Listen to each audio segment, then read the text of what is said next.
aking kagalang-galang na tagapasil pampuho, Dr. Carlos S. Celestino Jr., sa ating tagapasil pansangay na agham, Sir Romeo Hipolito, ang Urong Guru Tatlo, Ma'am Elizabeth and Yoren, sa lahat ng aming mga matitiyagang guro, mga mahal naming mga magulang, at kapwa ko magsisipagtapos. Muli, magandang hapon po. Isa ang aking pagbati sa espesyal na araw na ito.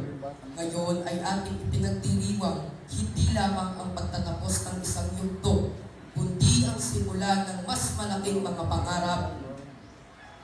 Ang ating pagsisikap, tiyaga at dedikasyon ay nagbunga at ngayon narito tayo upang ipagdiwang ang tagumpay ng bawat isa.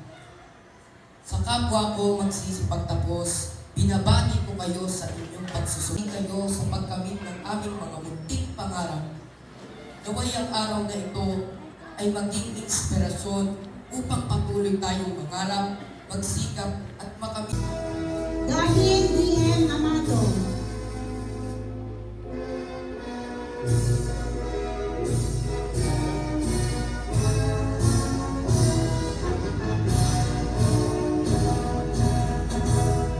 Scout Jamboree Division Essay Writing, second placer. Division BSP Jamboree, Best District Meet 2025, first placer. Volleyball District Meet, second placer. Buwan ng Wika Essay Writing, third placer. Vice President, Nay Karangalan. I'm so proud of you. Look at who you've become.